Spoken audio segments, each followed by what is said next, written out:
versus your own, instinct and expertise?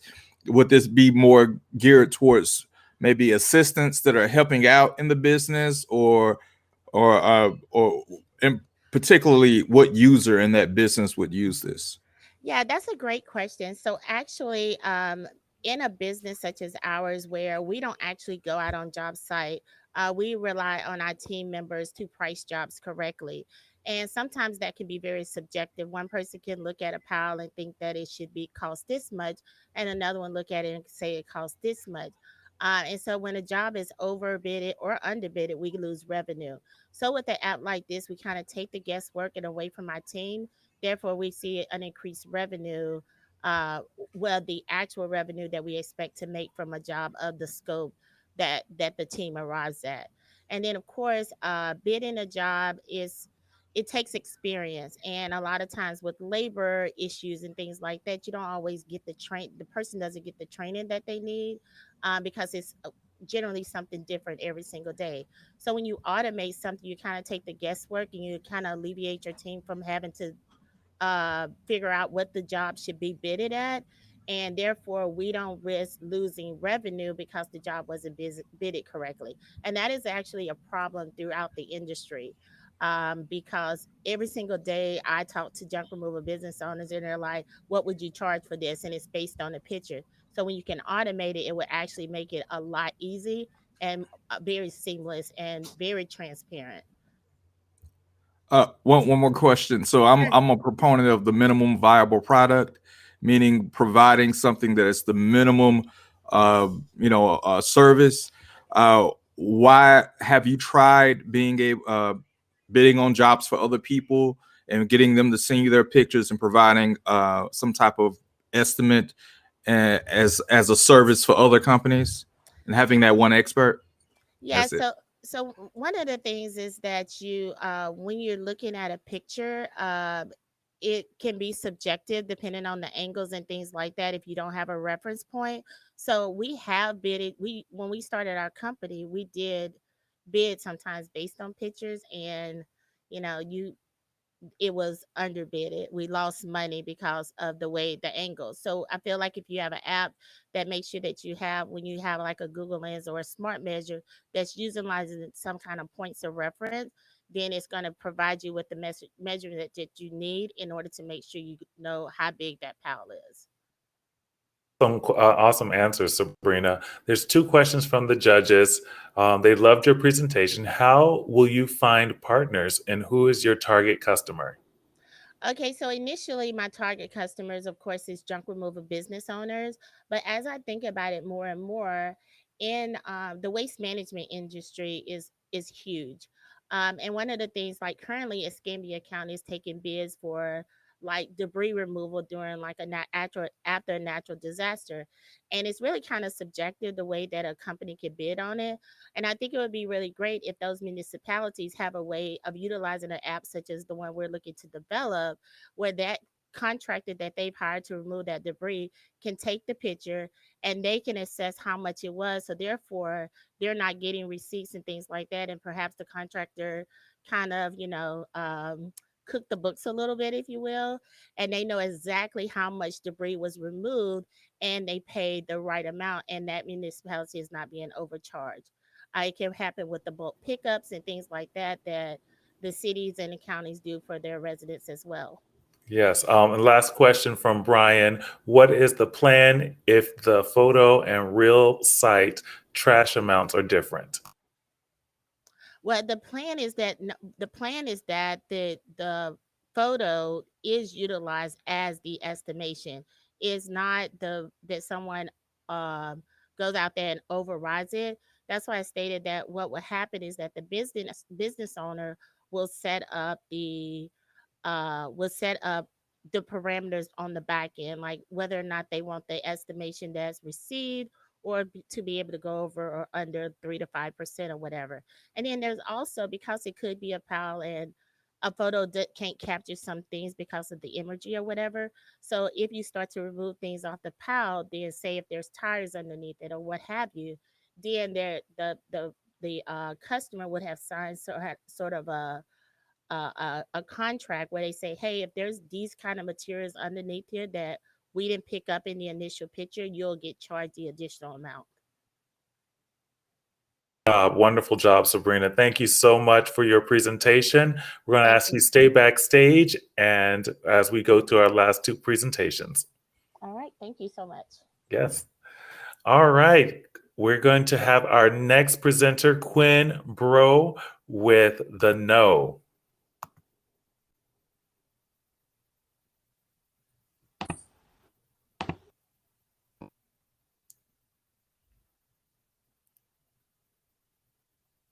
Welcome, Quinn. You are not sharing your... there you go. How are you doing today?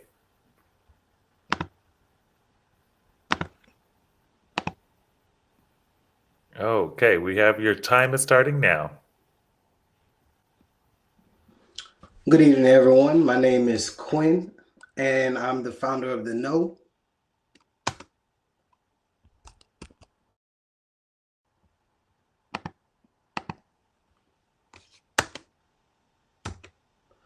So I got my start back in 2011.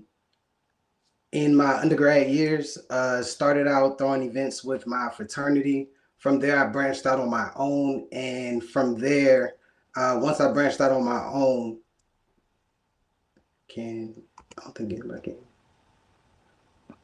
Yeah, so I got my start back in 2011, and from there, I branched out on my own. I got my master's in entertainment business. Over the years, I utilized my experience in entertainment management, marketing strategy, and event coordination to consult rising entertainers.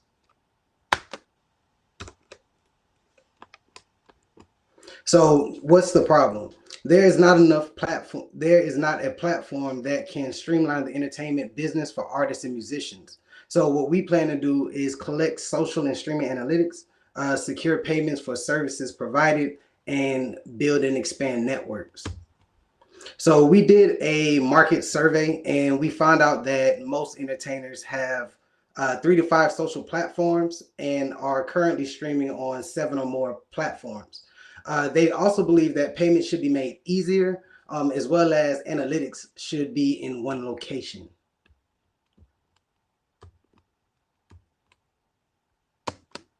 So the solution is The No is a platform that manages the key elements of the entertainment business efficiently and transparently. So what we will be doing is social and streaming analytics will be collected from Facebook, Instagram, Spotify, and Apple Music. We also we plan on integrating an escrow service to ensure all parties are paid fairly and this upon delivery of service. And we also plan on having an organization flowchart, so that way up and coming artists can also be able to shop and build their team as well. So the value that we believe we'll be offering to the entertainer is that one, they'll be more empowered to start their career. It should increase content production and also increase organization and income. So our competitors at this point is Hootsuite, United Masters, and Buffer Publish. United Masters is at the top of the list as far as competitors. They just recently secured funding from Google and Apple, totaling $70 million. So currently, we're working with Technica. They're All helping us righty. Wonderful develop job, Quinn. I'm going to our have to interrupt mock-ups. you. We're hoping by June we have All our right, official Quinn, mock-ups, can you and then hear us? in September, hopefully we can launch our alpha. Okay. Quinn, thank you for your So how can you presentation. help? All righty. So we'll wait for him to come back up online in the meantime. Wonderful job, Quinn. I don't know that you could hear us when you're doing your presentation, but come on back up to the backstage and we'll get you started again. And I see one of our judges already has a question for you. Our judge Brian says, what type of price structure will you use for your clients?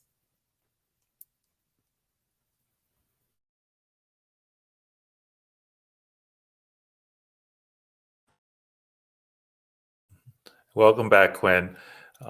Let's just make sure we can that you can hear us, and Brian has this question for you. You're currently muted and your camera is off.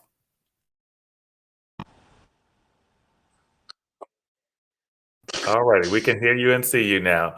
What type of price structure will you use for your clients? Okay.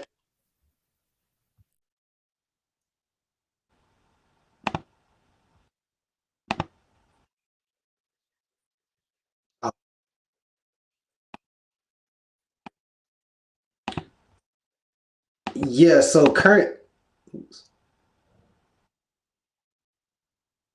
you hear me?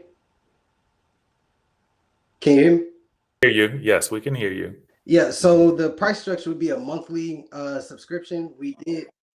It'll be $39.95 for the monthly subscription. We did test the market to find out whether or not the users would be able to use it.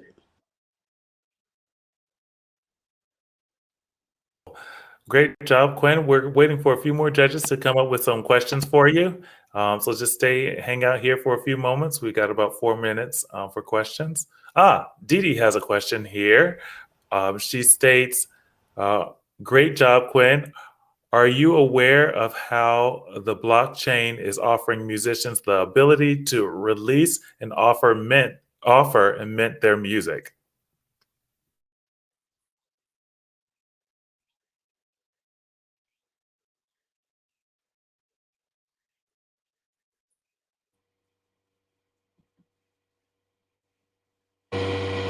Yes, I'm currently aware of it. That's something that we would like to try to integrate into the platform.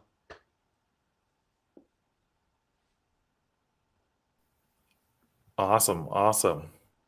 We'll wait for Rochelle to come back up. I think he had a question, but there's a slight delay in our communication, so I apologize for that. Hi, Quinn.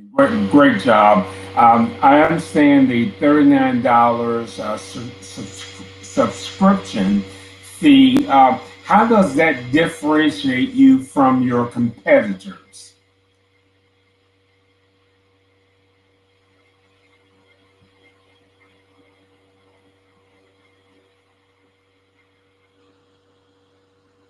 Did you hear me?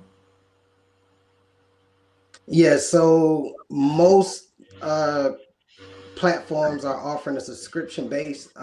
So the $39.95 is a median price. Most platforms have, like 3 or 4 different varies, and it range from $39.95 all the way up to 100. Okay.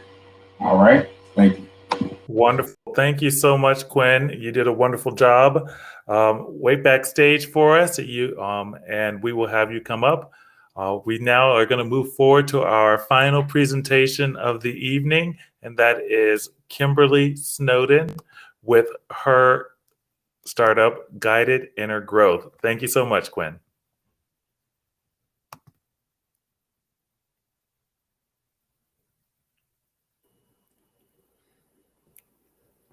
Welcome, Kimberly. How are you? I'm well. How are you? Wonderful. Are you sharing any slides? I am. All right, we'll let you get that up.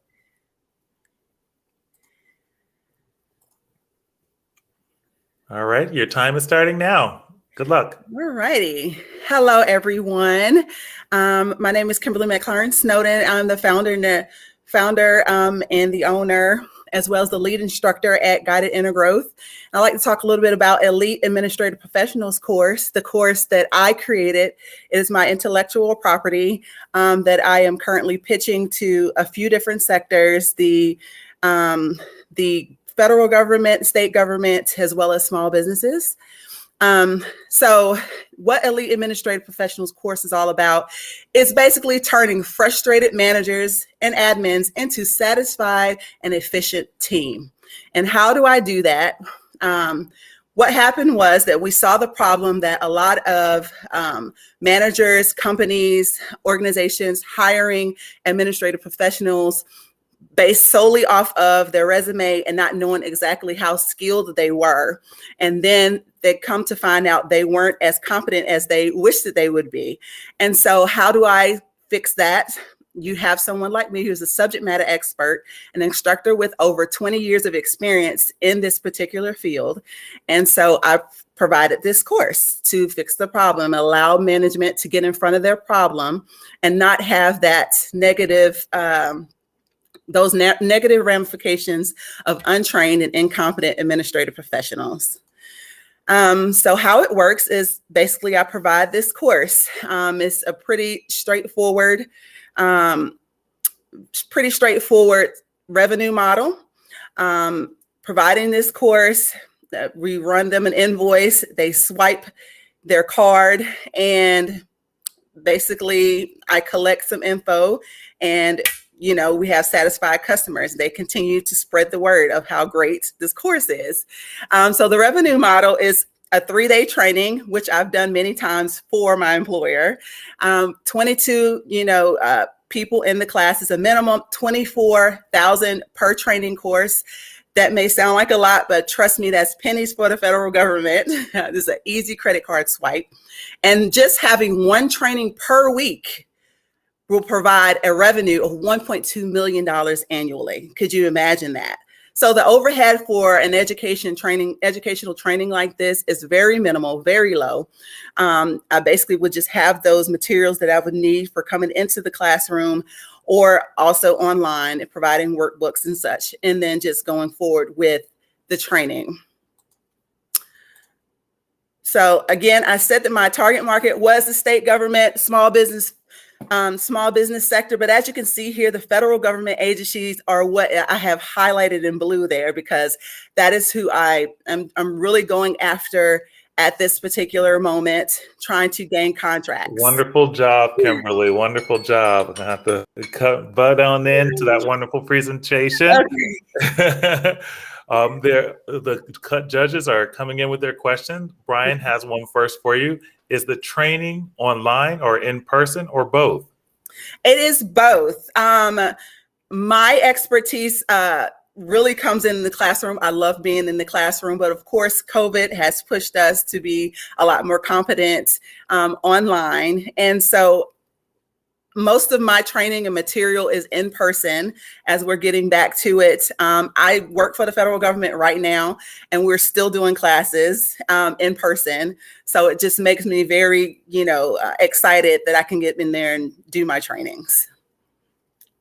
Yeah, I know that has to be the number one thing right now with the pandemic happening. Yes.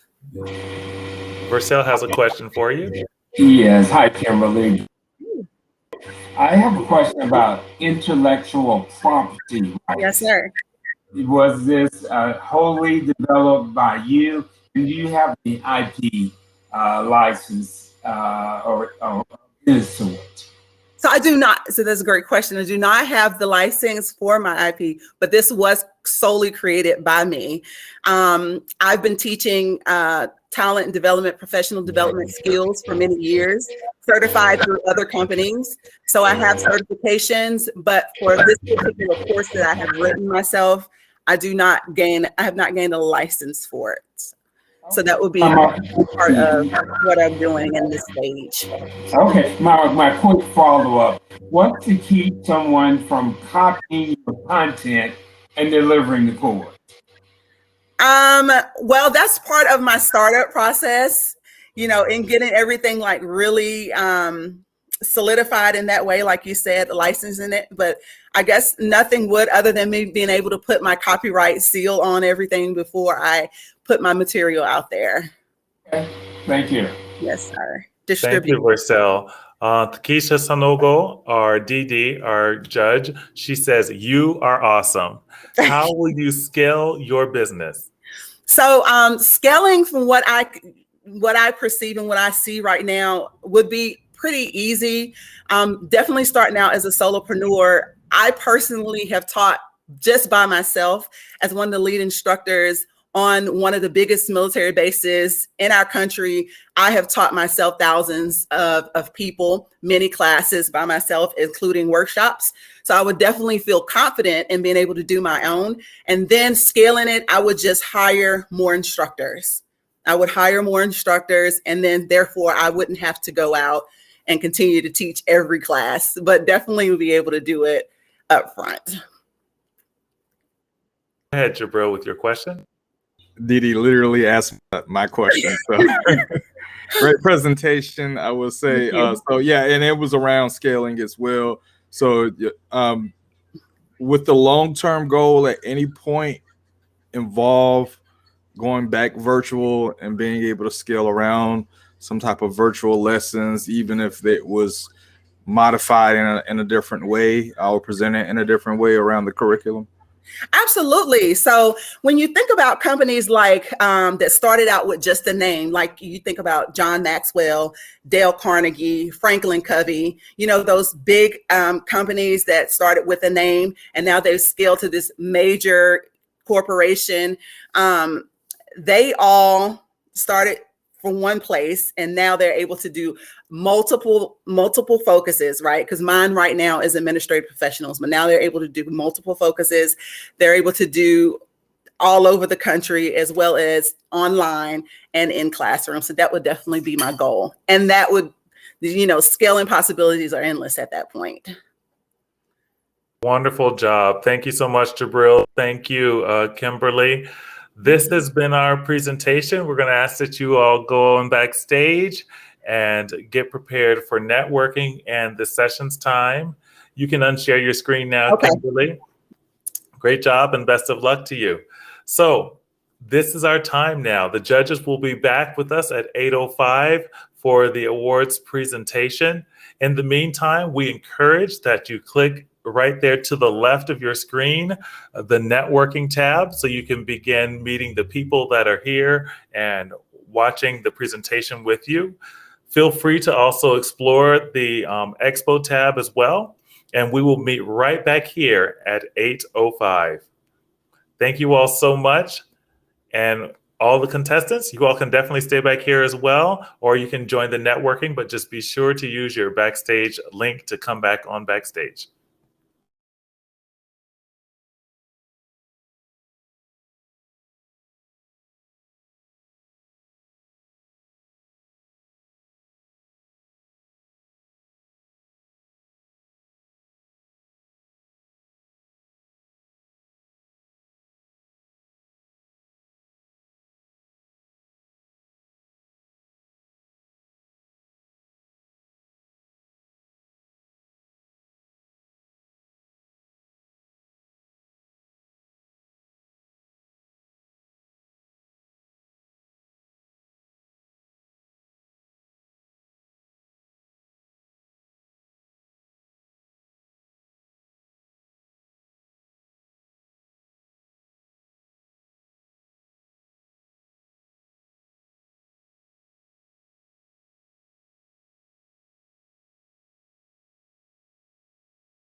Hello, hello.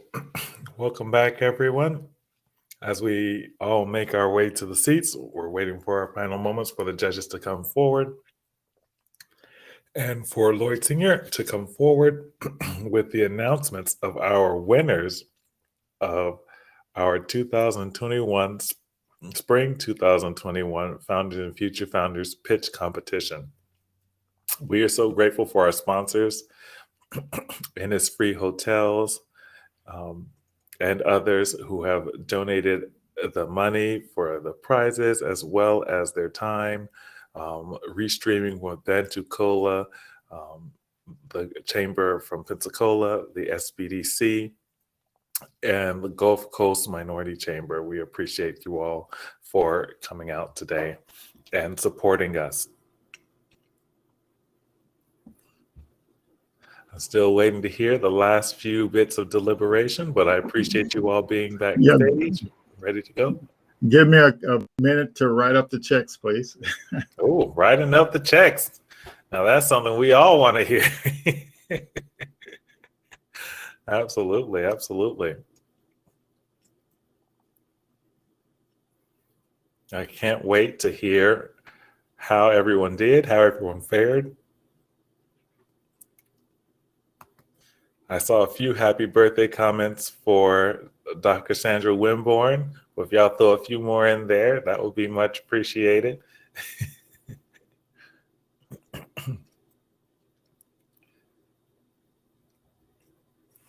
I also want to thank you all for supporting the KuKua Institute. Startups on the Blocks is one of the many programs that we have, and being in our 5th year, being able to help the startup ecosystem is one of the things that we pride ourselves on the most. Startup on the Blocks is going to be a year old starting in August. And so to know that within 9 months, we've been able to have such an impact, to have you all here is such a blessing. And we are very grateful, and we want you all to stay a part of that.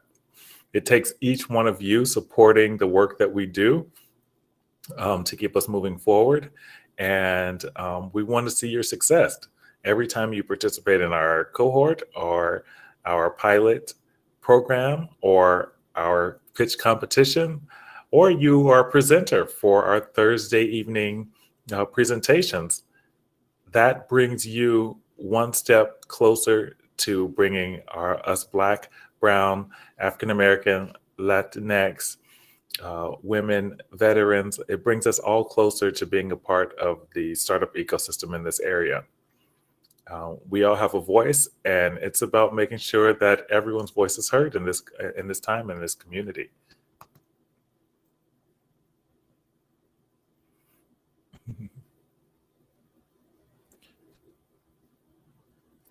There's so much. So we have a backstage chat for those of you who don't know, and there's so much congratulatory heralding from our judges to all the participants for their hard work tonight. Everyone step forward, and we're so grateful to have them up. And we're so grateful for our judges, Brian Wire, for Keisha Sanogo, and Jabril, as well as Vercel Vance. I love working with them all. They're all amazing in their own right, and they've all been contributing to help those in our first pilot cohort after our first pitch competition. So we are so grateful to have them here and to lend their expertise to this amazing community.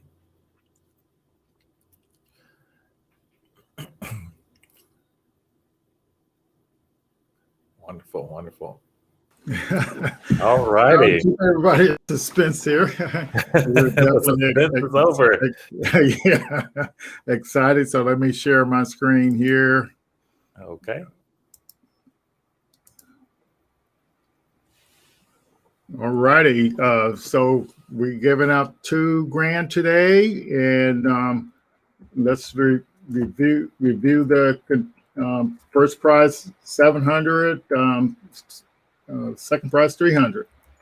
Okay, and these were our participants. And here is our second place winner for the future founders is Bank Shot, and if he's backstage, let's bring him forward and get a screen capture with his. Absolutely. Promise, come on up. Promise, are you backstage? Promise, Mangoon. We'll see if he's coming on up backstage. That's so exciting. All right. Brian said everybody did a great job. So if Promise can't come up, we'll make sure. Here is he coming? There he is. All righty. Welcome, Promise. Welcome.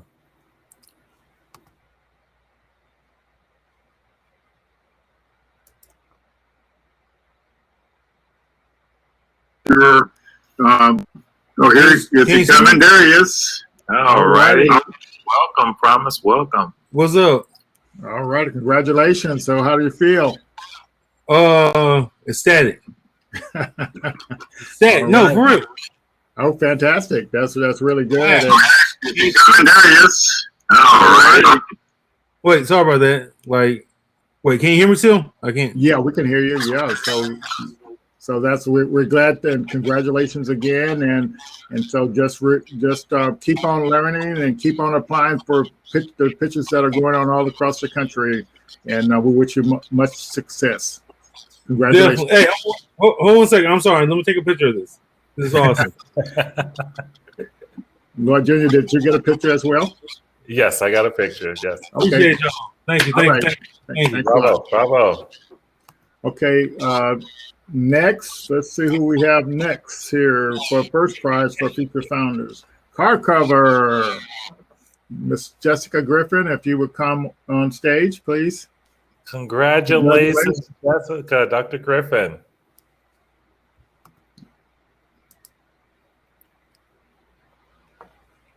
Okay, honey, help me. Yay! All right. I am so happy. Thank you. Fantastic. Congratulations. How do you feel?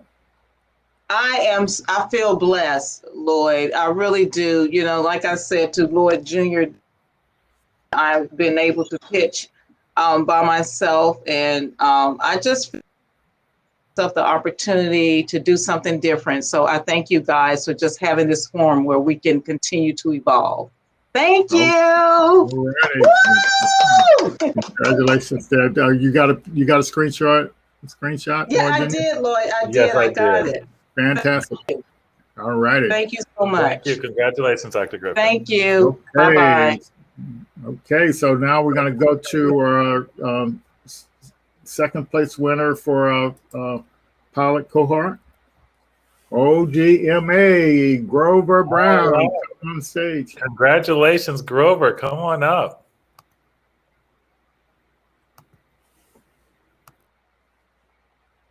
Grover, if you like there.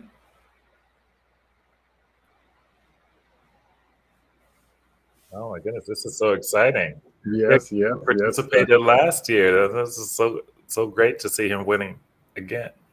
Yes, and there are a lot of pitch competitions out there, and so what we would like to do is and my wife just told me my date is incorrect, so I apologize for that. We'll update it and give it to you on this particular check. So hopefully I got it right on some of the other ones. All righty. So I guess Grover's not in the background, so I'll update his and then we can get that posted so everybody can actually see it. All righty, so let's go to our ready for the big prize for pilot cohort. Estimate my project. All righty. All right, that's awesome. Congratulations, yes. Congratulations, Sabrina. Sabrina, right, come on to backstage. You are our winner from the pilot cohort. Come on backstage, Sabrina. This is amazing. Yes, here she is. Turn your camera on, Sabrina. I see your mic is on.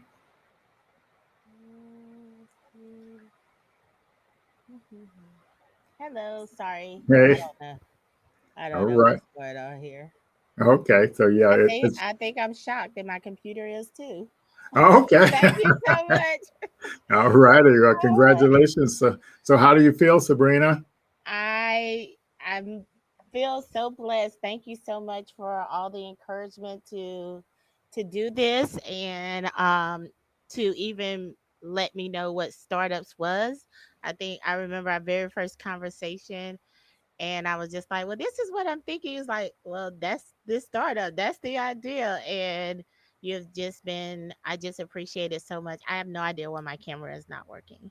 Yeah, no problem. There is, so like there's a lot of business owners out there that have ideas on how to solve problems, and there's a whole ecosystem out here to help you develop your solution, and so so we definitely want to get you the support you need to kind of move that application forward. So it's a journey. So you made the first step here. Well, thank you so much. I speak for me and Anthony. We are extremely blessed and so grateful for you guys. Thank you so much. All righty. All righty. Thank you. Thank you. A round of applause to everybody who won tonight and everybody who pitched. Everyone who pitched, congratulations again. And I love to see all the positivity in the comments backstage and on the stage chat. Thank you all again. Here's all to our 17 semifinalists for this session, spring 2021 session of the pitch competition. Congratulations again to everyone. Yes, and I just want to make a quick comment. All the semifinalists will become our portfolio company for us, and we're going to make sure they have access to the tools to move their ideas forward. And lastly, we want to thank all of the sponsors of the KuKua Institute. They're so numerous and helping us move our all the programs forward. Please support them and realize they're really giving back to the community and to help with the economic development in our community with the Startup on the Blocks program. Thank you, Lloyd Jr., for emceeing the event tonight. You didn't seem to be as hard as you was the first time we had our first competition. Listen, I learned not to just interrupt people at 30 seconds. I just said I'll let them go all the way through. Yes, and we want to thank our judges and we really appreciate Jabril and Dee Dee and Versailles and Brian always being there to kind of help out, and help with this startup ecosystem with Black and Brown founders. And it takes a community to do it. And so all of you all out there who got these ideas in the back of your mind, just connect with Startup on the Blocks and we'll get you connected to all the help you need and make you aware of opportunities to help you fund your startup and get the ball rolling. Thanks again. Congratulations again, everybody. Yes, thank you all. Thank you all. Have a wonderful evening and check back with us on our Facebook page to see the full presentation. Definitely share it out and tag Startups on the Blocks. Yeah, and help us build this community of Black and Brown startups all across Northwest Florida. And just anybody who wants to tag along and just help grow and help us move forward. And we want to thank our community supporters as well, like the collab with Pat. He's always here to help, and David Musselwhite with all the stuff that they're doing to support the ecosystem. And we also want to, just thank everybody for supporting this. Good night, and we'll see you all next Thursday for Startup on the Blocks, and we'll have somebody good for you to hopefully we'll get some marketing people in, some traction people in, so we can help everybody get all the training they need to move forward. Thanks a lot. Good night, everybody.